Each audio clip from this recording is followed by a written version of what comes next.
سبحان اللہ و بحمدہ سبحان اللہ العظیم اللہم صل علی سیدنا و مولانا محمد معدن الجود والکرم من بالعلم والحلم والحکم وبارک وسلم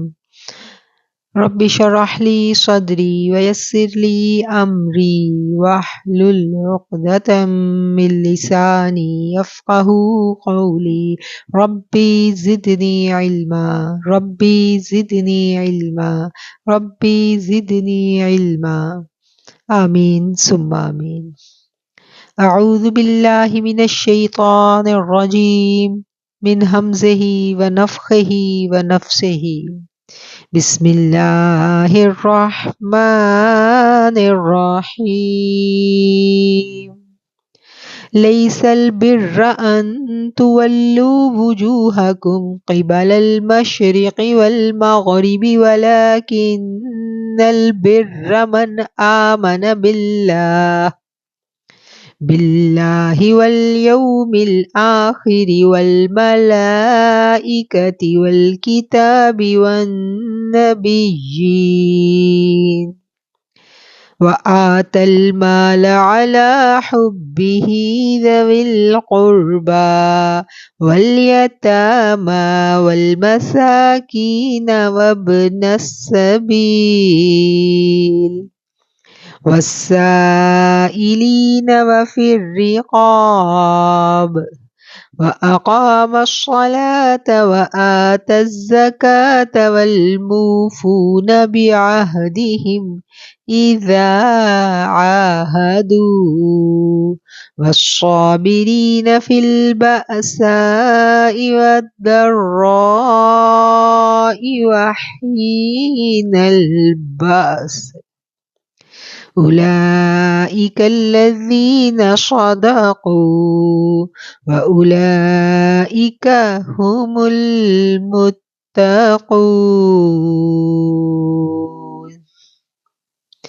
ساری اچھائی مشرق و مغرب کی طرف منہ کرنے میں ہی نہیں ہے بلکہ حقیقتاً اچھا وہ شخص ہے جو اللہ پر، روز قیامت پر، فرشتوں پر، کتاب اللہ پر اور نبیوں پر ایمان رکھنے والا ہو، جو اللہ سے محبت کرنے کے باوجود قرابت داروں، یتیموں، مسکینوں، مسافروں اور سوال کرنے والوں کو دے، غلاموں کو آزاد کرے، نماز کی پابندی اور زکوٰۃ کی ادائیگی کرے، جب وعدہ کرے تب اسے پورا کرے، تنگ دستی، دکھ اور لڑائی کے وقت صبر کرے، یہی سچے لوگ ہیں اور یہی پرہیزگار ہیں۔ صدق اللہ العظیم۔ الحمدللہ پچھلی نشست میں ہمارا 40 پارہ مکمل ہو گیا تھا اور آج ہم 1 نمبر آیت سے آگے سورہ بقرہ کی جو آیات ہیں ان کی تلاوت کی گئی آپ کے سامنے، ان کو پڑھنے کی، ان کو سمجھنے کی سعادت حاصل کریں گے اللہ کریم سے اس دعا کے ساتھ کہ اے اللہ قرآن کریم کو سمجھنے اور سمجھانے کی ہماری یہ ادنا سی سعی میرے مالک اس کو بڑھا چڑھا کے قبول کر لے اور ہمارے دلوں کو، ہمارے سینوں کو، ہمارے عقل و فہم کو قرآن کا نور اور قرآن کی معرفت عطا فرما دیجیے، آمین ثم آمین۔ ان آیات کا ترجمہ آپ کے سامنے تلاوت کیا گیا اور جب ہم اس ترجمے پر غور کرتے ہیں اور جو مفسرین نے اس کے بارے میں لکھا ہم اس کو پڑھتے ہیں تو ہمیں سمجھ میں آتی ہے کہ اللہ کریم اپنے بندوں سے مخاطب ہو کر فرما رہے ہیں کہ نیکی بس یہی نہیں ہے کہ تم اپنے رخ مشرق اور مغرب کی جانب پھیر لو، بلکہ نیکی تو یہ ہے کہ کوئی شخص ایمان لائے، اپنے رخ مشرق اور مغرب کی جانب پھیر لینا، اس سے مراد مفسرین نے لکھا ہے کہ نماز کی ادائیگی ہے، کہ نیکی کا مقصد صرف اور صرف ادائیگی نماز اور ارکان اسلام کی ادائیگی جو ہے یہی نہیں ہے۔ یہ آیت ہمیں بتا رہی ہے کہ اسلام کا جو مزاج ہے اور جو اسلام کی روح ہے اس کے مطابق تو مومن کا ہر لمحہ نیکی ہے، ہر وقت جب ایک انسان کوئی نہ کوئی کام کر رہا ہوتا ہے تو اس کا ہر کام جو اللہ کے احکامات کے تابع ہوتا ہے وہی کام نیکی ہے، اور اگر کوئی کام اللہ کے احکامات کے تابع نہیں ہے تو پھر وہ نیکی نہیں ہے۔ نیکی محض عبادات کا نام نہیں ہے، ٹھیک ہے؟ یہ آیت ہمیں یہ بتا رہی ہے کہ صرف نیکی بس یہی نہیں ہے کہ تم اپنے رخ پھیر لو مشرق اور مغرب کی جانب۔ اس سے مراد جو ہے مفسرین نے بریکٹ میں جو ہے وہ لکھا ہوا ہے کہ اس سے مراد نماز ہے، کہ صرف نیکی یہی نہیں ہے کہ نماز کی ادائیگی، اور پھر اس کی تھوڑی سی ہم اور جب تفاسیر پڑھتے ہیں تو ہمیں پتہ چلتا ہے کہ بعض مفسرین نے محض نماز نہیں بلکہ تمام کے تمام ارکان اسلام جو فرض کر دیے گئے صرف ان پر اکتفا کر لینا ہی نیکی نہیں ہے، اس کے ساتھ ساتھ پوری کی پوری زندگی کو اسلام کے قوانین میں ڈھالنا، وہ ہے نا کہ پورے کے پورے اسلام میں داخل ہو جاؤ۔ تو پورے کا پورا اسلام میں داخل ہو جانے کی آگے جو ان آیات میں ہمیں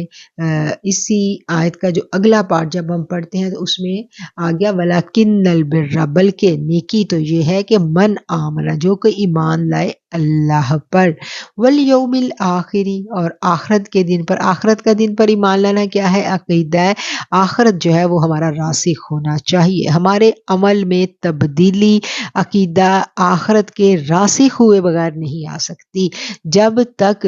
ہمیں اس بات پر کامل یقین نہ ہو جائے کہ ایک دن محشر برپا ہونا ہے اور ہر شخص کو اس کے اعمال کا بدلہ ملنا ہے، تو اس وقت تک ہمارے عمل میں تبدیلی نہیں آ سکتی، کیونکہ پھر تو وہ جنگل کا قانون ہو گیا، جس کی لاٹھی اس کی بھینس۔ جب آپ اقتدار میں ہیں اور آپ سب کچھ کرنے کی پوزیشن میں، آپ جو مرضی کریں، آپ کو کسی کا خوف نہیں۔ خوف جو انسان کو روک لیتا ہے غلط کام کرنے سے، گناہ کے کام کرنے سے، کسی کے ساتھ ظلم و زیادتی کرنے سے، جو چیز روکتی ہے وہ صرف اور صرف عقیدہ آخرت پر پختہ یقین ہونا کہ میں نے ایک دن اپنے رب کے حضور کھڑے ہونا ہے۔ اچھا، یہاں پر سب سے پہلی جو بات آ گئی وہ عقیدہ آخرت کی آ گئی، دوسری آ گئی والملائکۃ، اور فرشتوں پر ایمان لانا، والکتابی، اور کتاب پر، والنبیین، اور تمام نبیوں پر، جتنے بھی انبیاء آئے ہم بحیثیت مسلمان ان تمام انبیاء پر ایمان لے کے آتے ہیں، اور بلا شرکت غیر سب کو ہم، یہ نہیں ہے کہ کچھ پہ ایمان لیا اور کچھ پہ نہیں، بالکل بھی نہیں، تمام انبیاء جن کا ہمیں پتہ چلا، جن کا ذکر قرآن و حدیث میں آیا، ہم سب ان پر ایمان رکھتے ہیں۔ وَآتَى الْمَالَ عَلَى حُبِّهِ، اب یہ کرنے کا کام آ گیا، اور اپنا مال دیتے ہیں علی حبہ، اللہ کی محبت سے، جو اپنا مال، جو مال سے محبت کرنے کے باوجود اپنا مال جو ہے وہ خرچ کرتے ہیں۔ کس پر خرچ کرتے ہیں؟ دیکھیں، مال سے محبت ہونا یہ انسان کی نیچر میں ہے۔ اللہ تعالیٰ قرآن میں بھی کہتا ہے نا کہ انسان جو ہے وہ اپنے مال کی محبت میں بڑا شدید ہے، تو مال سے تو محبت ہوتی ہے، لیکن اللہ نے کہا کہ تمہیں مال بڑا پیارا ہے۔ اب اس کے اللہ نے حصے بتا دیے کہ جو مال تمہیں میں دیتا ہوں، تمہیں دیا، یہ میری امانت ہے، اس کو تم نے ایسے خرچ کرنا ہے جیسے میں چاہوں گا۔ تو اس میں پھر اللہ نے کیٹیگریز بنا دی، زکوٰۃ سب سے پہلا فرض ہمارے اوپر آ گیا۔ پھر یہ نہیں ہے کہ زکوٰۃ دینے کے بعد اب مزید ہم اللہ کی راہ میں خرچ نہیں کریں گے، بالکل بھی ایسا نہیں ہے۔ اس چیز کو کا بھی کانسیپٹ ہم نے کلیئر کر لینا۔ سم ٹائم ہم ایسے کرتے ہیں کہ ہماری زکوٰۃ بہت زیادہ بن جاتی ہے، تو ہم وہ پوری کی پوری جو زکوٰۃ ہے اپنی، وہ پورے سال میں ڈسٹریبیوٹ کر لیتے ہیں اور ماہانہ اپنی زکوٰۃ دینا شروع کر دیتے ہیں، اور پھر جب ہم ماہانہ زکوٰۃ ادا کر رہے ہوتے ہیں تو ہم یہ سمجھتے ہیں کہ اب جو باقی کیٹیگریز ہیں ہم ان سے مبرہ ہو گئے، ہم نے زکوٰۃ دے دی، اب صدقات خیرات جو ہے وہ اس کی ہمیں ضرورت نہیں، ہم زکوٰۃ ہی پوری کر لیں تو بڑی بات ہے۔ ایسا نہیں ہے، کیونکہ یہاں پر اگلی جو بات آ رہی ہے وہ ہمیں اس بات کو سمجھا رہی ہے کہ ذوی القربیٰ، رشتہ داروں پر اللہ نے کہہ دیا کہ رشتہ داروں پر مال کا خرچ کرنا۔ اب یہاں پر یہ نہیں کہا گیا کہ جو رشتہ دار ہیں ان کو زکوٰۃ لگتی ہے کہ نہیں لگتی، جو بھی رشتہ دار ہیں ان کے اوپر خرچ کرنا، سفر میں ان پہ خرچ کرنا، حضر میں خرچ کرنا، کسی کی ضرورت پہ اس کی مدد کرنا، اور باقی بھی بہت سارے طریقے ہوتے ہیں رشتہ داروں پر خرچ کرنے کے. وہ زکوٰۃ کا نصاب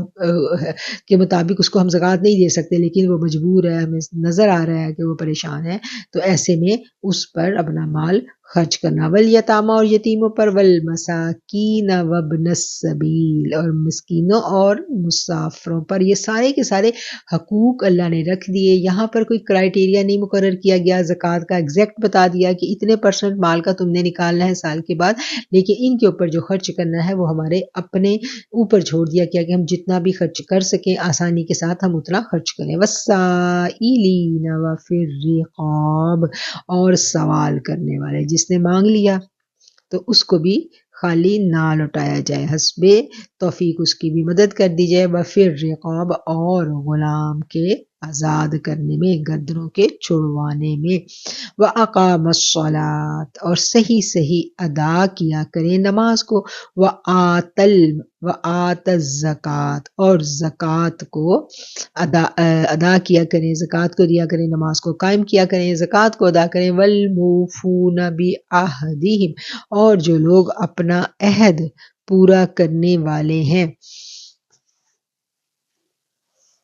یعنی جب وعدہ مومن کر لے تو پھر مومن کے اوپر ضروری ہے کہ وہ اس وعدے کو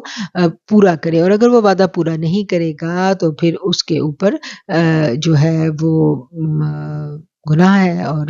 وعدہ توڑنے کا پھر جو فدیہ ہے وہ اس کو دینا پڑے گا. اذا عاہدوا جب وہ کسی سے وعدہ کرے. والصابرین اور والصابرین فی البأساء والضراء وحین البأس. والصابرین اور وہ صبر کرتے ہیں، فی البأساء تنگ دستی میں، والضراء اور تکلیف میں. اب یہ بھی جو نیکی کے کمال درجہ تک پہنچنے والے لوگ ہیں نا، ان کی اللہ تعالیٰ نے خوبیاں بیان کی ہیں. سب سے پہلی جو ہم نے پڑھی ادھر سر فہرست جو خوبی آئی تھی کہ وہ اپنا مال خرچ کرتے ہیں، اور پھر اس کے بعد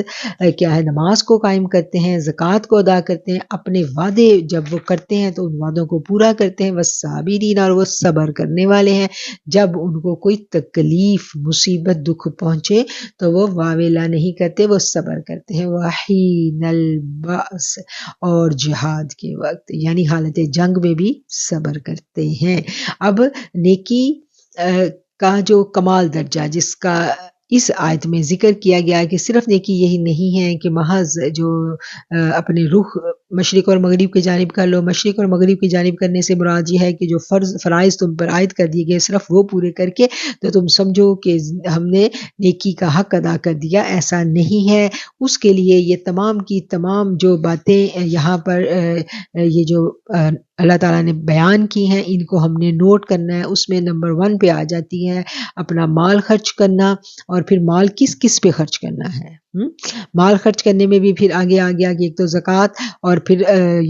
یہ دیکھیں زکوٰۃ کا الگ سے آیا ہے وآت الزکوٰۃ، زکوٰۃ کا اگلے پارٹ میں آیا. پہلے کیا آ گیا؟ رشتہ داروں پر خرچ کرنا، یتیموں پر خرچ کرنا، مسکینوں پر خرچ کرنا، مسافروں پر خرچ کرنا، اور سوال کرنے والوں اور مانگنے والوں. یہ کتنی چیزیں آ گئی؟ 1 2 3 4 5 اور 6. یہ 6 چیزوں پر مال خرچ کرنا زکوٰۃ کے علاوہ، یہ ہم نے یاد رکھنا ہے. اور پھر نماز کو قائم کرنا، پھر وعدوں کو پورا کرنا. یہ اس سے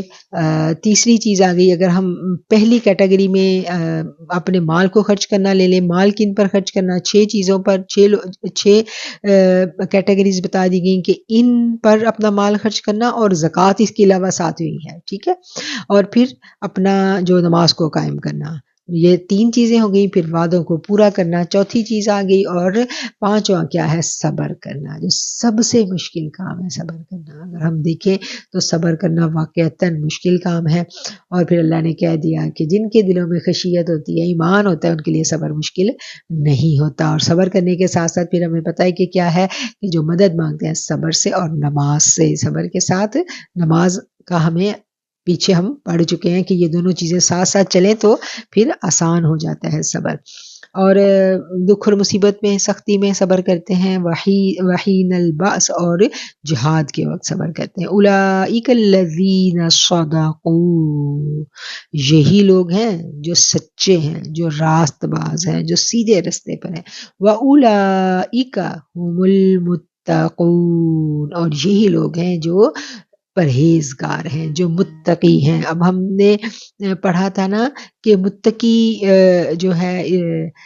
ہدی للمتقین، یہ کتاب ہدایت دیتی ہے متقین کو۔ تو متقین کون ہوتے ہیں یہ ہم پڑھتے آ رہے ہیں۔ متقین کی مختلف صفات کو قرآن کریم جگہ جگہ بیان کرے گا مختلف انداز میں، اور جہاں جہاں متقین کی صفات کو بیان کیا جائے گا ہم ان صفات کو نوٹ کرتے چلے جائیں گے، اور پھر ان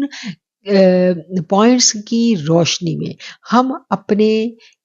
جو اصلاح باطن ہے اس کا لاہ عمل تیار کرتے چلے جائیں گے، کیونکہ قرآن ہم صرف نالج کے لیے یا بحث کے لیے تو نہیں سیکھ رہے نا، ہم تو قرآن اس لیے سیکھ رہے ہیں کہ ہم اپنی اصلاح کر سکیں، اپنے ظاہر کو بھی سنواریں اور اپنے باطن کو بھی سنواریں۔ اور جو تقویٰ کی صفت ہے اس کا تعلق جو ہے سارے کا سارا باطن کے ساتھ ہے، ظاہر کے ساتھ بھی ہے لیکن باطن کے ساتھ بھی ہے۔ تو یہ والی جو ساری کی ساری اوپر اس ایک نمبر جو آیت ہم نے پڑھی اس میں یہ ساری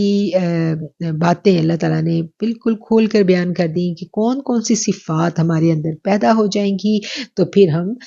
متقین کی صف میں آ جائیں گے، اور جو متقین ہیں وہی نیکی کی روح کو پہنچنے والے ہیں اور وہی در حقیقت ایمان والے ہیں۔ یا ایھا الذین آمنوا کتب علیکم القصاص فی القتلی، اے ایمان والو فرض کیا گیا تم پر قصاص لینا، فی القتلی جو ناحق مارے جائیں، الحر بالحر آزاد کے بدلے آزاد، والعبد بالعبد غلام کے بدلے غلام، والانثی بالانثی عورت کے بدلے عورت، فمن عفی لہ من اخیہ شیء فاتباع بالمعروف واداء الیہ باحسان۔ فمن عفیہ پس جو کوئی معاف کیا جائے اس کے بھائی یعنی مقتول کے وارثوں کی طرف سے، تو کچھ چیز تو چاہیے کہ طلب کرے مقتول کا وارث خون بہا دستور کے مطابق، اور قاتل کو چاہیے کہ ادا کرے اچھی طرح۔ ذالک تخفیف، یہ رعایت ہے من ربکم تمہارے رب کی طرف سے، ورحمہ اور رحمت ہے۔ فمن اعتدی بعد ذلک فلہ عذاب علیم، تو جس نے زیادتی کی اس کے بعد تو اس کے لیے دردناک عذاب ہے۔ اب اس آیت کو ہم دیکھیں کہ یہاں بھی یا ایھا الذین آمنوا ایمان والوں کو خطاب کر کے کہا گیا ہے کہ جو ناحق کسی شخص کو قتل کر دے تو اس کے قتل کا بدلہ جو ہے وہ یہاں پر پریسکرائب کر دیا گیا، بیان کر دیا گیا کہ قتل کا بدلہ قتل ہی ہے۔ اور کیسے قتل ہے کہ اگر کوئی عورت قتل کرے گی تو اس کے بدلے میں عورت ہی کو مارا جائے گا۔ اچھا، اس آیت کو سمجھنے سے پہلے ہم تھوڑا سا عرب کا کلچر دیکھ لیں تو ان کے ہاں جو یہ قتل کا بدلہ تھا یہ بڑے عجیب رواج تھے۔ ان کے ہاں یہ تھا کہ اگر کوئی امیر شخص مارا گیا ہے تو اس کا جو قاتل ہے اگر وہ غریب لوگ ہیں یا ہم پلہ نہیں ہے، تھوڑے لو درجے کے ہیں، تو وہ پھر جو مقتول تھا وہ اگر خون بہا لینا چاہتا تھا، بدلہ لینا چاہتا تھا، وہ ایک قتل کے بدلے ایک قتل نہیں ہوتا تھا۔ اس کے لیے کیا ہوتا تھا کہ وہ اپنی مرضی کا بدلہ لیا کرتے تھے، یعنی زیادہ، یعنی ایک بندہ اگر صاحب حیثیت قتل ہو گیا تو وہ کہتے تھے کہ بھئی اب اس کے بدلے 10 بندے جو ہیں ہمیں چاہیے یا 5 بندے چاہیے، یعنی ایک ایک کے بدلے زیادہ زور جو تھا ان کا، تو بس جس کی لاٹھی اس کی بھینس والا۔ پھر یہ ہے کہ اگر غلام ہے تو اس کے بدلے کیا کہنا چاہیے انہوں نے اپنی تخفیف رکھی ہوئی تھی، یا ایک امیر بندہ ایک آزاد شخص ہے تو اس کے بدلے وہ کہے گا دوسرا کہ چلو جی میرا غلام قتل کر لو۔ تو اس طرح کی بہت زیادہ ذات کی اونچ نیچ اور من گھڑت ان کے معاشرے میں جو تھے وہ رسم و رواج موجود تھے، جس کے اوپر اسلام نے پھر بالکل ان کے جو اپنے رسم و رواج تھے زمانہ جاہلیت کے، ان کو اسلام نے ختم کیا، اور اسلام نے یہ کہہ دیا کہ جس طرح بھی قتل کیا جائے گا اس کا اسی طرح کا بدلہ ہوگا۔ اگر ایک عورت نے قتل کیا تو یہ نہیں ہے کہ عورت نے قتل کیا تو اس کا کوئی اس کے بدلے میں اس کے بیٹے کو یا کوئی اور بندہ جو ہے وہ قتل کر دیا جائے، یا اگر مرد ہے تو اس کے امیر مرد ہے تو اس کے بدلے 4-5 بندے، یا غریب ہے تو اس کے بدلے ایک بندہ، ایسا کچھ نہیں ہے۔ یا اگر مرد نے قتل کیا تو اس کے بدلے وہ اپنی عورت کو دے دے، ایسا نہیں۔ جو قتل کرے گا اس کی سزا، اس کا بدلہ وہی ہے۔ اگر ایک آزاد قتل ہے تو پھر اس کا آزاد مرد، غلام ہے تو اس کے بدلے غلام، عورت ہے تو اس کے بدلے عورت۔ یہ ساری کی ساری اللہ تعالیٰ نے جو ہے وہ بتا دی باتیں ہمیں، کھول کھول کر اللہ تعالیٰ نے بیان کر دی، اور پھر اللہ نے کہا کہ وَأَدَاءٌ إِلَيْهِ بِإِحْسَان، خون بہا دستور کے مطابق اسے قاتل کو چاہیے کہ اچھی طرح ادا کرے۔ ذَلِكَ تَخْفِيفٌ مِّن رَّبِّكُمْ، کہ یہ تخفیف ہے، یہ رعایت دی گئی ہے اللہ تعالیٰ کی طرف سے تمہیں، اور رحمت ہے کہ یہ جو فدیہ لینا ہے یہ جائز اسلام نے قرار دیا کہ اگر مقتول جو ہے اس کی فیملی، اس کے ورثہ کچھ دے دلا کر آفر کرتے ہیں کہ ہم سے خون بہا لے لیں، پیسے لے لیں اور چھوڑ دیں، تو اللہ نے کہا کہ یہ بھی جائز ہے۔ لیکن یہ اس صورت میں جائز ہوگا کہ اگر جو قتل ہوا ہے شخص، اس کے ورثہ اس کو لینے پر راضی ہو جائیں تو پھر لینا جائز، اس کو قرار دے دیا گیا۔ اور اس میں پھر اللہ نے کہہ دیا کہ یہ تمہارے رب کی طرف سے رحمت ہے۔ تو جس نے زیادتی کی اس کے بعد تو اس کے لیے دردناک عذاب ہے۔ یعنی اللہ کے قوانین سارے اللہ نے واضح واضح بیان کر دیے، اور ان قوانین کو پڑھنے کے، جاننے کے بعد پھر اگر کوئی زیادتی کرے تو پھر وہ اللہ کے عذاب کا مستحق ٹھہرا۔ وَلَكُمْ فِي الْقِصَاصِ حَيَاتٌ يَا أُولِي الْأَلْبَابِ، اب یہاں پر قصاص کا قانون آ گیا۔ أُولِي الْأَلْبَابِ لَعَلَّكُمْ تَتَّقُونَ، اللہ تعالیٰ یہاں انسانوں کو، مسلمانوں کو مخاطب کر کے کہہ رہے ہیں یا اولی الالباب۔ اولی الالباب کا مطلب ہے عقل والو، اے عقل مندو، قصاص میں تمہارے لیے زندگی ہے، اس باعث تم قتل ناحق سے رکو گے کہ اگر یعنی یہ جو قتل کے بدلے جو پیسے لینا ہے اس میں تمہارے لیے زندگی ہے، کہ اگر تم اس میں فدیے کا لین دین کر لو تو یہ جائز ہے۔ کتب علیکم اذا حضر احدکم الموت ان ترک خیرا الوصیۃ للوالدین والاقربین بالمعروف حقا علی المتقین، تم پر فرض کر دیا گیا کہ جب تم میں سے کوئی مرنے لگے اور مال چھوڑ جاتا ہو تو اپنے ماں باپ اور قرابت داروں کے لیے اچھائی کے ساتھ وصیت کر جائے، پرہیزگاروں پر یہ حق اور ثابت ہے۔ اب یہاں پر جو وصیت ہے اس کے بارے میں مسلمانوں کو آگاہ کیا جا رہا ہے کہ فرض کر دیا گیا تم پر جب قریب آ جائے تم میں سے کسی کے موت، یعنی موت کا وقت اب اس کو لگے کہ اس کا قریب ہے، بشرط یہ کہ چھوڑے کچھ مال اور اس کے پاس مال بھی ہے تو وہ وصیت کر دے۔ وصیت میں کیا ہے؟ اپنے والدین کے لیے، قریبی رشتہ داروں کے لیے انصاف کے ساتھ ایسا کرنا ضروری ہے، پرہیزگاروں کے لیے۔ اچھا، یہ آیتیں جو ہیں یہ ان کا ہم پس منظر دیکھتے ہیں کہ یہ کن حالات میں نازل ہوئی۔ اس زمانہ جاہلیت میں یہ تھا، وصیت کا چونکہ کوئی رواج نہیں تھا تو وہاں پر جب کوئی شخص مر جاتا تو اس کی جو جائیداد تھی اس کے بارے میں بہت عجیب و غریب قسم کے ان کے ہاں قوانین پائے جاتے تھے۔ یا تو وہ جائیداد پوری کی پوری بڑا بیٹا جو تھا وہ ہڑپ کر لیتا اور چھوٹوں کو کسی کو اس میں سے کوئی حصہ نہیں ملتا تھا، یا صرف اس کی بیوی اور اولاد جو تھی، اگر بیوی زندہ ہے تو وہ بیوی لے لے گی اور بچے لے لیں گے، اور والدین کا اس میں کوئی حصہ جو ہے، یا کوئی اور اگر رشتہ دار ہے تو اس کو کچھ بھی جو ہے وہ اس میں سے نہیں دیا جاتا تھا، جو کہ ایک ظلم اور زیادتی والی بات تھی، یعنی بیلنس نہیں تھا اس تمام تقسیم میں۔ تو پھر اللہ تعالیٰ نے یہاں پر کہا کہ اس کو مرنے والے کے لیے لازم ہے کہ وہ اپنے مال کے بارے میں وصیت کر لے۔ فَمَن بَدَّلَهُ بَعْدَ مَا سَمِعَهُ فَإِنَّمَا إِثْمُهُ عَلَى الَّذِينَ يُبَدِّلُونَهُ إِنَّ اللَّهَ سَمِيعٌ عَلِيمٌ۔ پھر جو بدل ڈالے اس وصیت کو سن لینے کے بعد تو اس کا گناہ ان بدلنے والوں پر ہوگا، بے شک اللہ تعالیٰ سب سننے والا اور جاننے والا ہے۔ فمن خاف من موص جنفا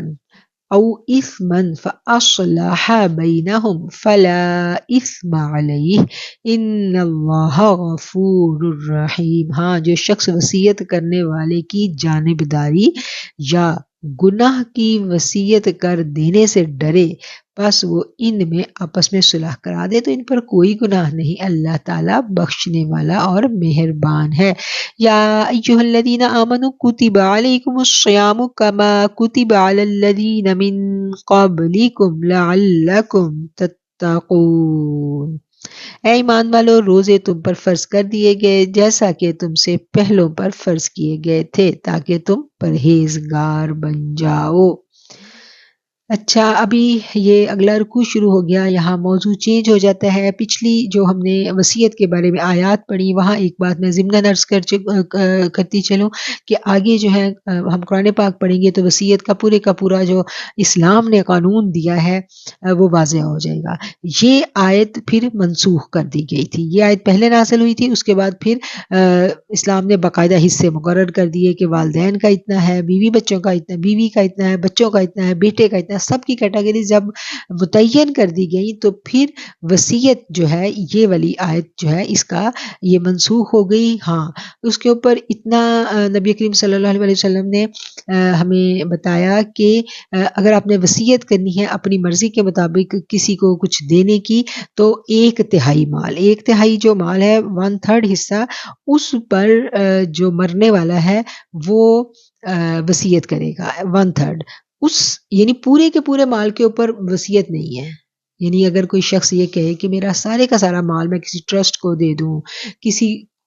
اپنے چاہنے والے کو دے دوں جس سے زیادہ محبت ہے، اولاد میں سے بعض اوقات کوئی زیادہ کمزور ہوتا ہے تو انسان یہ سوچتا ہے کہ میں وصیت کر دوں کہ میری ساری کی ساری جو پراپرٹی ہے یہ اس اولاد کو دے دی جائے اور باقیوں کو محروم رکھ جاؤں، یا کسی بچے کے ساتھ اگر نافرمانی کی وجہ سے میں اس کو آگ کر دینا چاہتا ہوں۔ تو اسلام میں پہلی بات تو یہ ہے کہ اسلام میں آگ کا کوئی تصور موجود نہیں ہے۔ دوسری بات یہ ہے کہ اسلام نے پھر جب حصے مقرر کر دیے تو پھر ان حصوں کو کوئی شخص اپنی مرضی سے تبدیل نہیں کر سکتا، کیونکہ جو اللہ تعالیٰ ہمیں مال دیتا ہے یہ اللہ کی امانت ہے، یہ اللہ کی امانت ہے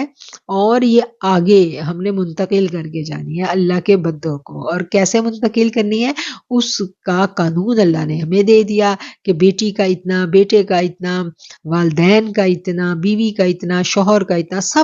سب بتا دیا۔ تو اب اس کے باوجود اگر کوئی شخص چاہتا ہے کہ میں اپنی مرضی سے بھی کسی کو کچھ دوں یا میں اپنی مرضی سے کسی ٹرسٹ کو دوں، کسی مسجد کو دوں، تو اس کا پھر 1/3 کی وصیت وہ کر سکتا ہے، اس سے زیادہ کی نہیں۔ یہ بات آگے ہم ڈیٹیل کے ساتھ جب انشاءاللہ احکامات آئیں گے تو تب بھی پڑھیں گے، لیکن یہاں پر بھی میں نے کہا کہ یہ میں بات واضح کر دوں کیونکہ یہاں پر یہ ٹاپک یہاں پر کلوز ہو رہا ہے، نیا رکوع شروع ہو رہا ہے تو نیا ٹاپک جو ہے ہمیں نظر آتا ہے۔ یہاں پر اللہ تعالیٰ جو روزے ہیں ان کی فرضیت کے بارے میں ہمیں بیان جو ہے وہ ملتا ہے کہ اللہ تعالیٰ فرما رہے ہیں کہ یا ایھا الذین آمنو، اے ایمان والو تم پر روزے جو ہیں وہ فرض کر دیے گئے جیسا کہ فرض کیے گئے تھے تم سے پہلوں پر تاکہ تم پرہیزگار بنو۔ اچھا، جو مشرکین مکہ تھے ان کے ہاں روزوں کا تصور نہیں تھا،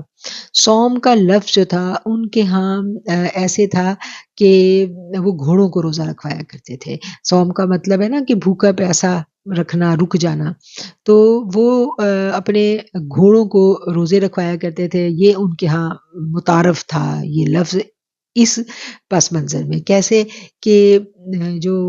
اہل عرب تھے وہ جنگ و جدل کے تو بڑے شوقین تھے اور جنگ میں گھوڑا زبردست بھاگنے دوڑنے والا جانور ہے، لیکن گھوڑا ذرا نازک مزاج جانور ہے، یہ بھوک پیاس کی شدت کو برداشت نہیں کر سکتا۔ تو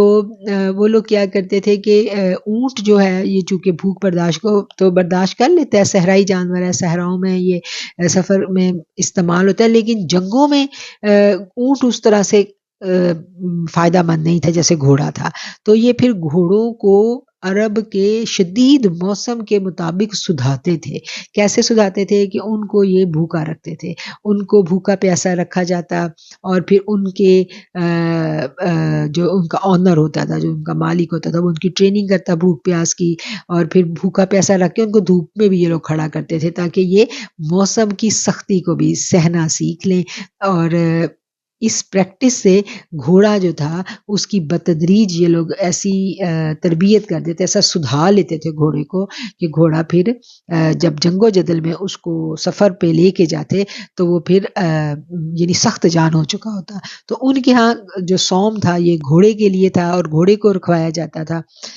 لیکن اہل یہود جو تھے، جب مدینہ شریف میں ہم دیکھتے ہیں تو وہاں پر روزے کا کانسیپٹ موجود تھا، وہ لوگ روزے رکھا کرتے تھے، کیونکہ سابقہ امتوں میں تمام جو پرانے مذاہب ہیں ان میں روزے کا کانسیپٹ جو تھا وہ موجود تھا. اب اللہ تعالیٰ نے یہاں پر ایمان والوں کو مخاطب کر کے کہہ دیا کہ اب تم پر روزے فرض کر دیے گئے ہیں. اور یہ روزے کیسے فرض کیے گئے؟ تاکہ تم متقی بن جاؤ، تاکہ تم میں تقوی کی صفت پیدا ہو، تم پرہیزگار بن جاؤ. یعنی سختیوں کو سہ کر ہی انسان جو ہے وہ اس کا جو انر ہے وہ اسٹرانگ ہوتا ہے. اس کی جو کیا کہنا چاہیے، جب وہ اپنے نفس کو روکتا ہے بری چیز سے تو اس نفس کو پہلے تو حلال سے روکتا ہے نا. روزوں میں تو حلال چیز سے روکنے کی پریکٹس جب کروائی جاتی ہے، اللہ نے کہہ دیا کہ حلال سے بھی رک جاؤ، تو پھر کیا ہے کہ وہ حلال سے اپنے آپ کو روکنا اور اپنی ذات کو روکنا خود سے، یہ اپنا سیلف کے اوپر ایک چیک لگا دینا. روزہ یہی ہے نا کہ اپنی نگرانی ہم شروع کر دیتے ہیں کہ اللہ نے اتنی ٹائمنگ ہمیں دی ہے، اتنے سے اتنے بجے تک ہم نے اپنے آپ کو تمام جو جائز اور حلال چیزیں ان سے بھی روکنا ہے. اور پھر اللہ نے کہا کہ روزہ میرے لیے ہے، میں اس کی جزا دوں گا. تو مقصد اور مطلب جو ہمیں سمجھ میں آتا ہے وہ یہ ہے کہ روزہ اللہ کے لیے ہے، اور یہ ایک رازداری کی عبادت ہے. ایسی عبادت نہیں ہے کہ جیسے اب نماز ہے تو ظاہری نماز ہم نے پڑھ لی، ظاہری طور پر ٹھیک پڑھی نماز اور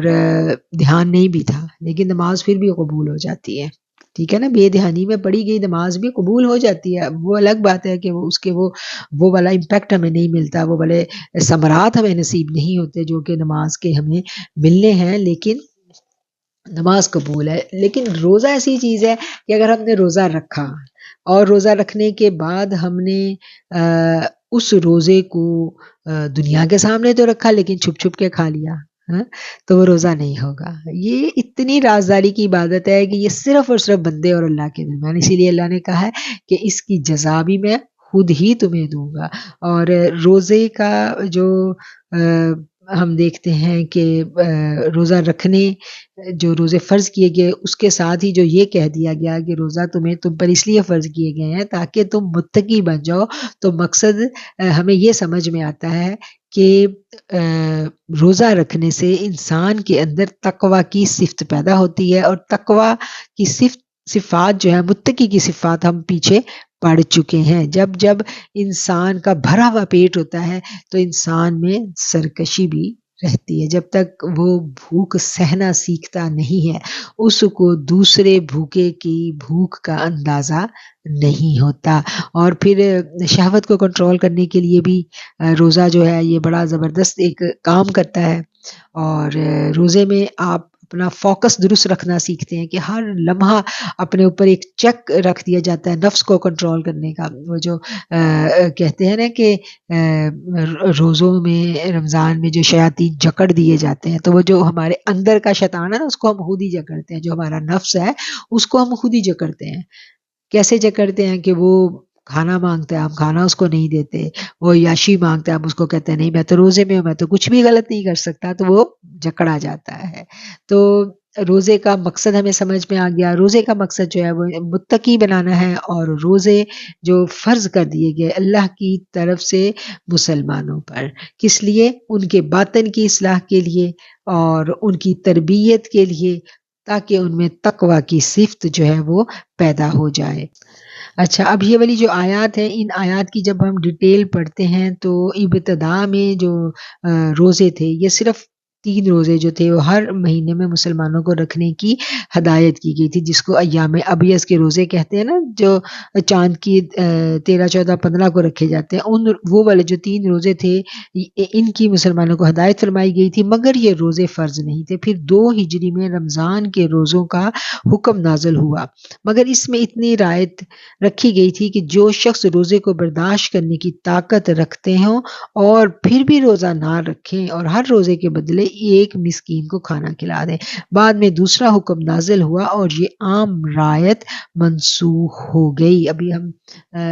روزے کے بارے میں جب ڈیٹیل سے پڑھتے ہیں تو ہمیں پتہ چلتا ہے کہ پہلے روزے جو تھے وہ ایام ابیض کے رکھوائے گئے مسلمانوں سے، ایک دم سے رمضان کے روزے نہیں فرض ہوئے تھے، اور پھر اس کے بعد جو ہے رمضان کے روزے فرض ہو گئے، اور ان کا پھر ان کے جو احکامات تھے وہ بھی آگے ہم پڑھیں گے۔ ایام معدودات فمن کان منکم مریضا او علی سفر فعدۃ من ایام اخر، یہ گنتی کے چند روز ہیں، پھر جو تم میں سے بیمار ہو یا سفر میں ہو تو اتنے دن روزے رکھے، تو اتنے روزے اور دنوں میں رکھ لے، یعنی اگر کوئی سفر میں ہے یا کوئی بیمار ہے تو وہ اس کو ٹھیک ہونے کے بعد اپنی جگہ اور مقام پر پہنچنے کے بعد ان کو رکھ لیں۔ وعلی الذین یطیقونہ فدیۃ طعام مسکین، اور جو لوگ اسے بہت مشکل سے ادا کر سکے تو ان کے ذمے فدیہ ایک مسکین کا کھانا۔ فمن تطوع خیرا فہو خیر لہ، اور جو خوشی سے زیادہ نیکی کرے تو وہ اس کے لیے زیادہ بہتر ہے۔ وان تصوموا، اور تمہارا روزہ رکھنا ہی خیر بہتر ہے، لکم تمہارے لیے، ان کنتم تعلمون اگر تم جانتے ہو۔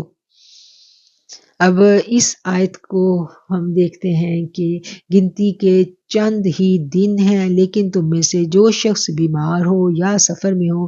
تو اور دنوں میں گنتی کو پورا کر لے، اس کی طاقت رکھنے والے فدیہ میں ایک مسکین کا کھانا دیں۔ پھر جو شخص نیکی میں سبقت لے جائے وہ اسی کے لیے بہتر ہے، لیکن تمہارے حق میں بہتر کام روزے رکھنا ہی ہے اگر تم تعلمون، اگر تم جانتے ہو۔ شہر رمضان الذی انزل فیہ القرآن ھدی للناس وبینات من الھدی والفرقان، ماہ رمضان المبارک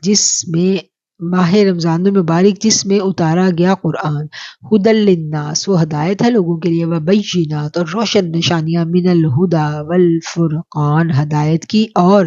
فرقان حق و باطل میں تمیز کرنے والی۔ فمن شہد منکم الشہر فلیصم،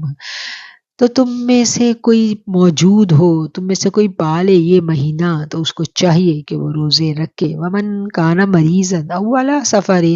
فعدۃ من ایام اخر، اور جو کوئی بیمار ہو یا سفر میں ہو تو اتنے روزے اور دنوں میں رکھ لے۔ یرید اللہ بکم اليسر، اللہ ارادہ کرتا ہے تم پر آسانی کا، ولا یرید بکم العسر، اور نہیں ارادہ کرتا تم پر دشواری کا، وَلِتُكْمِلُوا الْعِدَّةَ وَلِتُكَبِّرُوا اللَّهَ عَلَى مَا هَدَاكُمْ وَلَعَلَّكُمْ تَشْكُرُونَ، اور اللہ کی بڑائی بیان کیا کرو اس پر کہ تمہیں ہدایت دی تاکہ تم شکر گزار بن جاؤ۔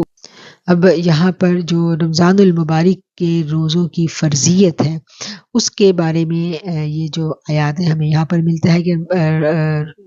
ماہ رمضان جس میں اتارا گیا قرآن، رمضان کی پہلی صفت جو یہاں اللہ بیان کر رہا ہے کہ یہ بابرکت مہینہ، اس میں قرآن اتارا گیا، اور یہ قرآن جو ہے ماہ رمضان جس میں قرآن اتارا کیا، لوگوں کو ہدایت کرنے والا، جس میں ہدایت کی اور حق و باطل کی تمیز کی نشانیاں ہیں، یہ قرآن کی صفات بیان ہو رہی ہیں۔ تم میں سے جو شخص اس مہینہ کو پائے اسے روزہ رکھنا چاہیے، یعنی رمضان المبارک جو ہے اگر ہماری زندگیوں میں آتا ہے تو ہمیں کیا ہے کہ ہمیں اس میں روزہ رکھنا ہے۔ ہاں جو بیمار ہو یا مسافر یا اسے دوسرے دنوں میں یہ گنتی پوری کرنی چاہیے۔ اب یہ جو روزے فرض کر دیے گئے ان کی معافی نہیں ہے، ٹھیک ہے نا۔ پہلے جو روزے تھے اس میں یہ تھا کہ اگر جو یام ابیض کے ہم نے پیچھے پڑے ہیں نا تو اس کے لیے اور قانون تھا، پھر اس کے بعد جب رمضان کے روزے فرض ہو گئے تو پھر وہ ان کی جو رمضان کے روزوں کے جو کیا کہنا چاہیے، جو قوانین ہیں وہ اللہ تعالیٰ نے یہاں پر واضح کر دیے کہ رمضان کے روزہ فرض ہے، وہ ہم نے رکھنا ہی رکھنا ہے۔ ہاں، اگر کوئی شخص مریض ہے، ماہ رمضان المبارک جس میں قرآن کریم اتارا گیا، اور یہ قرآن جو ہے یہ لوگوں کو راہ حق دکھاتا ہے، قرآن میں وہ روشن دلیلیں ہیں، ہدایت حاصل کرنے والوں کے لیے جو ہدایت چاہتے ہیں ان میں، اور جو حق و باطل میں تمیز کرنا چاہتے ہیں ان کے لیے قرآن میں ہر طرح کی روشنی اور ہر طرح حق و باطل میں تمیز کرنے والا جو فرقان ہے وہ ہمیں قرآن ہی سے ملتا ہے۔ قرآن ایک ایک بات کو واضح انداز میں کھول کھول کر بیان کر دیتا ہے، اور کوئی ابہام کہیں پر بھی ذہنوں میں نہیں رہتا۔ قرآن کے الفاظ کی اتنی قوت ہے کہ یہ ہماری عقلوں کو روشن کر دیتے ہیں، ہمارے فہم میں وہ وسعت پیدا کر دیتے ہیں کہ وہاں سے پھر دھیرے دھیرے جو جہالت کے اندھیرے ہیں وہ چھٹنے لگتے ہیں، اور ہمیں حق اور سچ واضح طور پر نظر آنے لگتا ہے، جس کو کہا جاتا ہے نا فرقان۔ تو فرقان کیا ہے؟ حق و باطل میں تمیز کر دینے والی چیز، اور حق و باطل میں تمیز کر دینے کے لیے جو نور معرفت چاہیے وہ قرآن کے الفاظ کما حقہ ہمیں فراہم کرتے ہیں، ہمیں مہیا کرتے ہیں، اور اللہ کے الفاظ ہیں، اللہ کی کتاب ہے، اور ایک ایک لفظ کے پیچھے ہم تو صرف نیکی حاصل کرنے کے لیے اس کو پڑھتے ہیں نا۔ جب ہم اپنی قلب کی اور اپنے باطن کی اصلاح کے لیے قرآن کو پڑھتے ہیں تو پھر دیکھیں کہ پھر قرآن کیسے ہمیں اندر سے بدلنے لگتا ہے اور بدل دیتا ہے۔ فمن شاہد منکم الشہر فلیصم، اور جو کوئی اس مہینے کو پائے تو اس کو چاہیے کہ وہ اس مہینے میں روزے رکھے۔ اللہ تعالیٰ قرآن کریم میں پیچھے ہم نے پڑھا کہ روزے جو تھے وہ ایام ابیض کے رکھنے کا اللہ نے مسلمانوں کو حکم دیا تھا۔ 3 دن کے روزے تھے، اور 3 دن کے روزے ایسے رکھنے تھے کہ جو کوئی رکھ سکے وہ رکھ لے، جو نہ رکھ سکے وہ اس کا فدیہ دے لے۔ اب جب رمضان کے روزوں کا حکم آ گیا، فرضیت آ گئی ان روزوں کی، تو پھر جو اس کے بارے میں ہم دیکھتے ہیں کہ علامہ قرطبی لکھتے ہیں کہ پہلے حکم میں روزے کی بجائے فدیہ دینے کی جو رعایت دی گئی تھی وہ اس آیت سے ختم ہو گئی، اور روزہ جو ہے وہ فرض ہو گیا۔ اب جب روزہ فرض ہو گیا، پہلے روزے فرض نہیں تھے، جو رکھ سکے رکھ لے اور جو نہ رکھے اس کے لیے فدیہ تھا۔ اب جب روزہ فرض کر دیا، اللہ نے کہہ دیا کہ تم میں سے جو کوئی اس مہینے کو پائے گا وہ روزے رکھے گا، اس پر لازم ہو گیا روزے رکھنے۔ پھر آگے کیٹیگریز بتا دی کہ اگر کوئی شخص جو ہے وہ ان روزوں کو چھوڑتا ہے تو کس کس بنا پہ چھوڑ سکتا ہے، اور وہ ساری باتیں یہاں پر واضح کر دی گئی ہیں۔ جو کوئی بیمار ہو یا سفر پر ہو تو اتنے روزے اور دنوں میں رکھ لے، یعنی وہ روزہ چھوڑا نہیں جا سکتا، اس کی قضا ہے، اس کو بدلی کیا جائے گا جب وہ دن گزر گئے، یعنی اب بیمار ہیں روزوں میں، تو جب بیماری سے ٹھیک ہو گئے تو رمضان المبارک کے بعد ان روزوں کو رکھا جائے گا۔ اسی طرح جو خواتین کے روزے چھوٹتے ہیں وہ بھی انہوں نے رمضان المبارک ختم ہونے کے بعد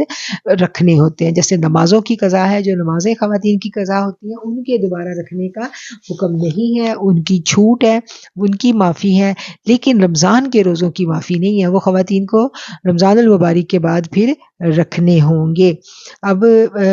پھر آگے سفر کا آ گیا کہ سفر کی حالت میں جو ہے وہ روزہ انسان چھوڑ سکتا ہے، وہ بھی قضا کر سکتا ہے، پھر جب وہ امن میں جائے گا تو وہ یعنی سفر سے اپنے وطن میں چلا جائے گا، سکون کی حالت میں جائے گا تو وہ پھر اس روزے کو رکھے گا۔ حضرت عمر رضی اللہ تعالیٰ عنہ کی روایت ہے کہ ہم نبی کریم صلی اللہ علیہ وسلم کے ہمراہ 2 مرتبہ رمضان المبارک میں جنگ پر گئے، پہلی مرتبہ جنگ بدر اور آخری مرتبہ فتح مکہ کے موقع پر، دونوں مرتبہ ہم نے روزے چھوڑ دیے۔ ابن عمر کا بیان ہے کہ فتح مکہ کے موقع پر آقا علیہ الصلوۃ والسلام نے فرما دیا تھا کہ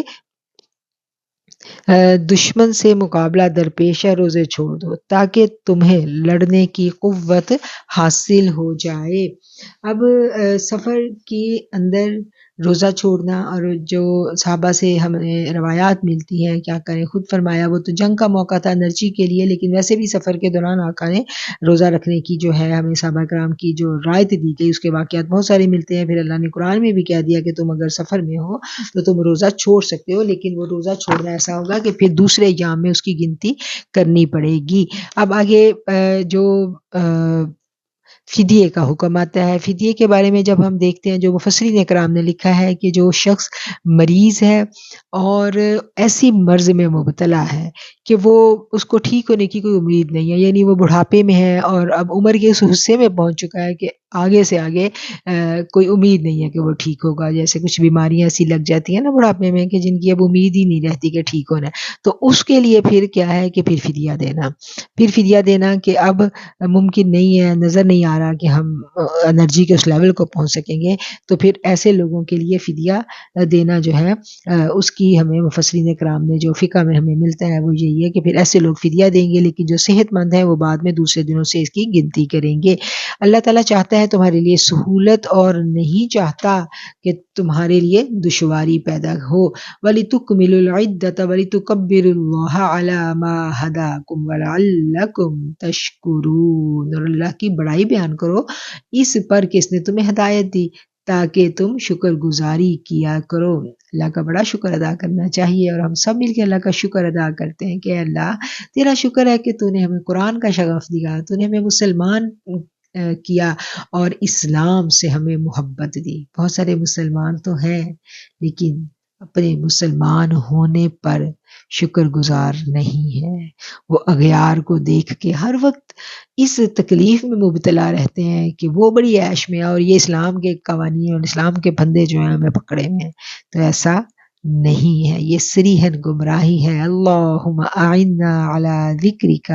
و شکرک و حسن عبادتک، اللہ کی نعمتوں پر شکر ادا کرنا اللہ کی نعمتوں کے زوال سے ہمیں بچاتا ہے، اور ایک مومن کے اوپر سب سے بڑی نعمت ایمان ہے، سب سے بڑی نعمت ہدایت ہے، اس لیے ہمیں اپنے مسلمان ہونے پر ہمیشہ شکر ادا کرتے رہنا چاہیے، شعوری طور پر اللہ کا شکر ادا کرنا چاہیے کہ اللہ تیرا بڑا شکر ہے کہ تو نے ہمیں مسلمان پیدا کیا، تو نے ہمیں ایمان کی دولت سے نوازا، اور اللہ تعالیٰ جو ہے وَلِتُكَبِّرُوا اللَّهَ، اور اللہ تعالیٰ کی بڑائی کو ہمیں نے بیان کرنا ہے۔ جب ہم نے اللہ کو کہہ دیا، بار بار ہم کہتے ہیں اللہ اکبر، نماز میں بھی بار بار کہتے ہیں کہ اللہ سب سے بڑا ہے، اللہ سب سے بڑا ہے، اور اللہ کی بڑائی بیان کرنا کہ جو تسبیحات کرنی، اللہ کا شکر ادا کرنا اور عملاً بھی اس کا شکر ادا کرنا، اور دل سے بھی کیفیت کے ساتھ شکر گزاری کی کیفیت ہمارے اوپر غالب رہے کہ الحمدللہ، کتنا شکر ہے اللہ کا کہ اللہ نے مسلمان پیدا کیا، کتنا شکر ہے کہ اس نے رمضان المبارک ہمیں دیا، کتنا شکر ہے کہ ہمیں رمضان میں روزے رکھنے کی توفیق دی۔ تو محبتوں کے ساتھ سارے کے سارے جو ایمان کا سفر ہے یہ محبتوں کے ساتھ طے ہوتا ہے۔ وَإِذَا سَأَلَكَ عِبَادِي عَنِّي فَإِنِّي قَرِيبٌ، جب یہ میرے بندے میرے بارے میں آپ سے سوال کریں تو کہہ دیجئے کہ میں تو بالکل قریب ہوں۔ اللہ کی ذات ہمارے قریب ہے۔ اللہ تعالیٰ یہاں پر ہم دیکھتے ہیں نا، اس آیت پر ہم غور کریں تو اس کے دو حصے ہیں۔ پہلا حصہ کیا ہے کہ جب میرے بندے، یہاں اللہ حضور صلی اللہ علیہ وسلم سے مخاطب ہیں اور آقا سے فرما رہا ہے اللہ کہ جب میرے بندے میرے بارے میں آپ سے سوال کریں تو ان سے کہہ دو فَإِنِّي قَرِيب، تو میں بالکل قریب ہوں۔ اجیب دعوت الداعی اذا دعانی، میں قبول کرتا ہوں، میں جواب دیتا ہوں دعوت الداعی، پکارنے والے کی پکار کا جب وہ مجھے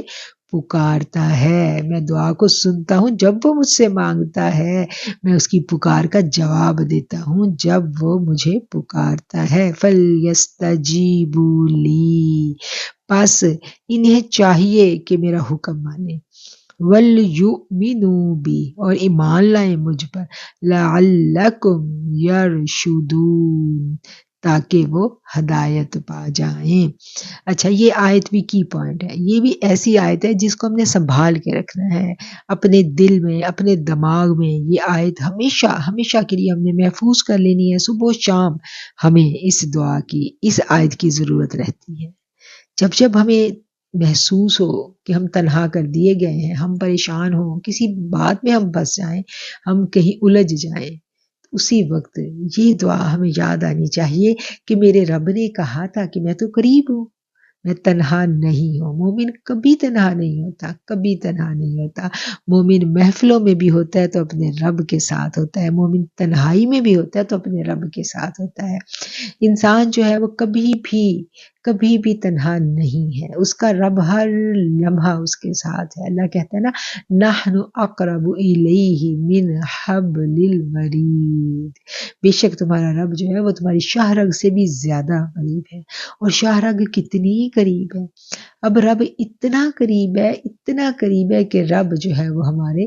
اندر ہی موجود ہے، وہ ہماری نگاہوں میں ہے، ہماری بصارت میں ہے، ہمارے قلوب میں ہے، ہمارے دل میں ہے، ہمارے ذہن میں، دماغ میں، ہر جگہ رب موجود ہے۔ ہم اس پر غور و فکر نہیں کرتے، تدبر نہیں کرتے، ہم رب کو باہر ہی ڈھونڈتے رہتے ہیں۔ رب تو ہمارے اندر موجود ہے، رب کہیں اور نہیں ہے، پھر رب اندر ہے، پھر رب ہم سے گفتگو کرتا ہے، کمیونیکیٹ کرتا ہے، ہماری باتوں کا ہمیں جواب دیتا ہے۔ آپ دیکھیں کہ جب ہم کہیں پھنس جاتے ہیں، الجھ جاتے ہیں، تو ہم سوچتے ہیں، غور و فکر کرتے ہیں کیا کروں، تو فوراً اندر سے ایک جواب آتا ہے۔ اچھا،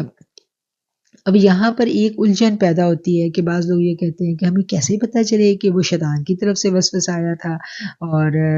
وہ رحمان کی طرف سے آیا تھا۔ اور آپ دیکھیں کہ جب ہم تنہا ہوتے ہیں تو بہت دفعہ ایسا ہوتا ہے کہ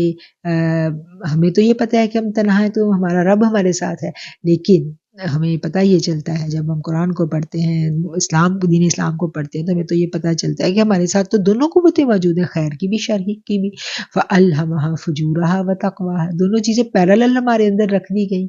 الہام کر دیا گیا ہمارے اندر خیر کو بھی اور شر کو بھی۔ تو ہمیں پتہ کیسے چلے کہ اس وقت ہم سیف زون میں ہیں، اس وقت ہم رب کی رحمتوں میں ہیں، اس وقت ہم رب کے ساتھ کمیونیکیٹ ہو رہے ہیں، یا ہم لوگ جو نیگیٹو فورسز ہیں، جو شیاطین جنات ہیں، ہم ان کے ساتھ کمیونیکیٹ کر رہے ہیں، یہ ہمیں کیسے پتہ چلے؟ اس کی ایک چھوٹی سی ایک ایکسرسائز ہے جو میں آپ کو بتاتی ہوں کہ جب انسان تنہا ہوتا ہے، آپ اس کا ایکسپیرینس کرنا شروع کریں، جب انسان تنہا ہوتا ہے نا تو اس کے ذہن میں ہر وقت کچھ نہ کچھ چل رہا ہوتا ہے، کوئی نہ کوئی خیالات آتے رہتے ہیں۔ تو کبھی کبھی ہم تنہا ہوتے ہیں تو ہماری زبانوں پر خود ہی خود کوئی قرآن کی آیت آ جائے گی، کوئی مسنون دعا آ جائے گی، اللہ کی بات آ جائے گی، درود پاک آ جائے گا، خود ہی خود سوچے سمجھے بغیر ہم پڑھنے لگ جائیں گے کچھ بھی۔ اور بہت ساری اچھی باتیں ہمارے ذہنوں میں، ہم اگر ہم نے ہسٹری پڑھی بھی ہے تو ہم کہیں نہ کہیں مکے مدینے پہنچ جائیں گے، آقا علیہ الصلوۃ والسلام کی مجلس میں پہنچ جائیں گے، وہ کھجوروں کے جھنڈ ہماری آنکھوں میں، ہمارے تصور میں ہوں گے، اور وہاں مسجد نبوی میں آقا تشریف فرما ہوں گے اور ہم وہاں کھڑے دیکھ رہے ہوں گے، صحابہ کرام کی ٹولیاں بیٹھی ہوں گی۔ ایسے ہی خیالوں میں چلنے لگتے ہیں کبھی کبھی ہمارے، اور ہم اس پہ خوش ہوتے ہیں، غور کرتے ہیں، کبھی کبھی درود خود خود چلنے لگتا ہے، تو ایسا ہوتا ہے ہمارے ساتھ۔ اچھا، کبھی کبھی ہم تنہا ہوتے ہیں تو ہمارے زبانوں پہ،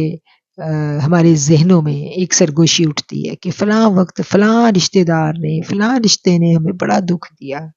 اف بہت برا ہوا ہمارے ساتھ، تو ایک دم ہماری کیفیت بدل جاتی ہے، ہمیں ایسے لگتا ہے ہمارے جو خون جسم میں دوڑ رہا ہے نا، اس کے اندر ایک عجیب سا ارتعاش برپا ہو گیا ہے، وہ چھلکنے لگ گیا خون، اور ہمیں غصہ سا آنے لگتا ہے، اور پھر ہم اس بات پہ غور کرنے لگتے ہیں، ہم سوچتے ہیں ہاں فلاں وقت اس نے بڑی زیادتی کی، ہمیں تو بڑا ظلم سا، سیلف پٹی کے خیالات آئیں گے، بری بری باتیں، اور اس بندے کے بارے میں ہم بد دعائیں کرنا شروع کر دیں گے، پھر اس بندے سے بدلہ لینے کے طریقے سوچنے لگ جائیں گے، پھر ہم سوچیں گے کہ ساری زندگی ہم نے تو اس کی شکل ہی نہیں دیکھنی، اپنے اولادوں کو بھی منع کر کے جانا، مطلب غلط سے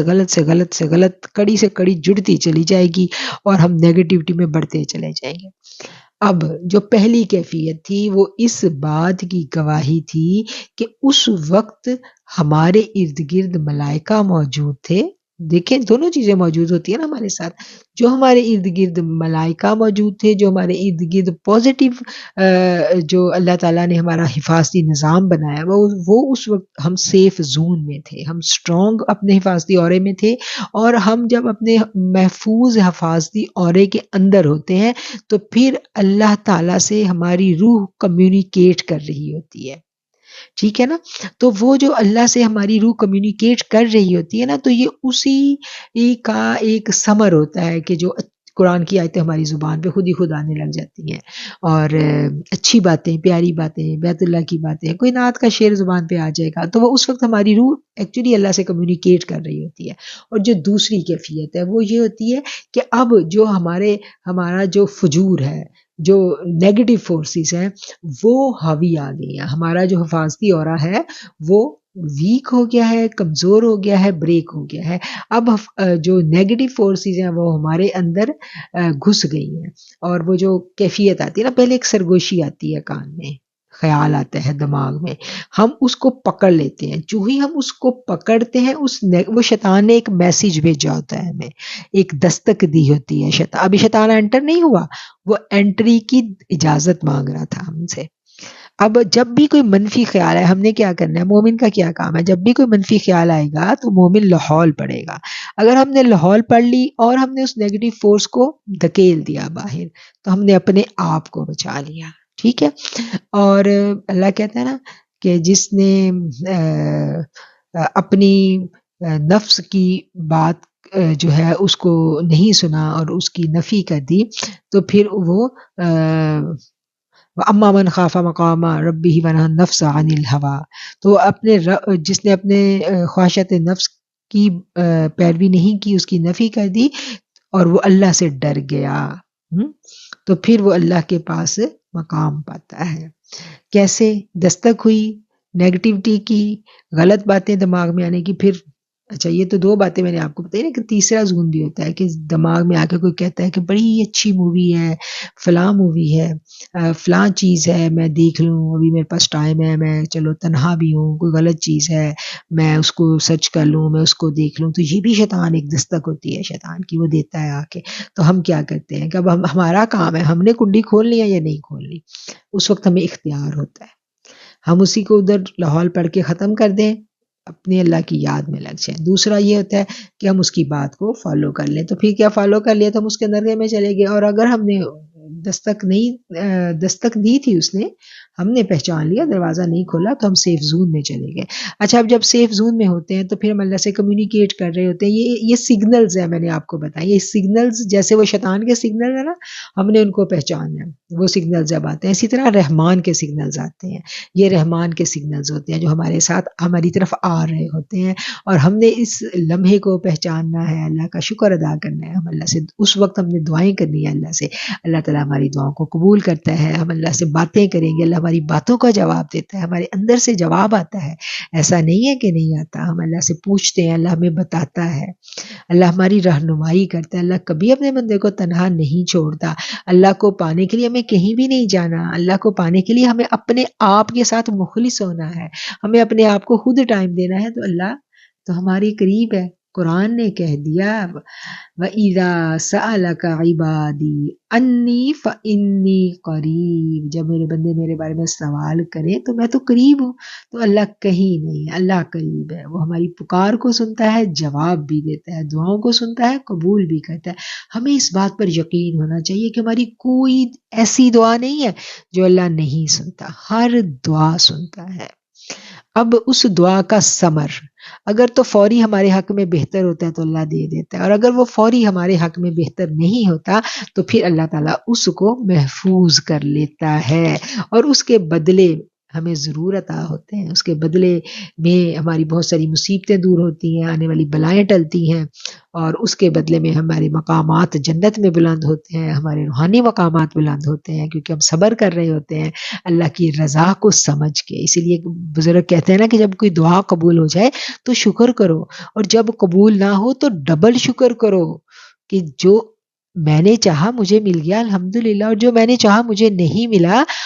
وہ مجھے ملا جو میرے رب نے چاہا، تو جو میرے رب نے چاہا وہ یقیناً میری چاہت سے بڑھ کر ہے۔ تو جب دعا نہ قبول ہو تو ڈبل شکر واجب آتا ہے کہ اللہ تیرا شکر ہے، تیرا شکر ہے کہ جو یقیناً وہ میرے لیے بہتر نہیں تھا جو ابھی نہیں ملا۔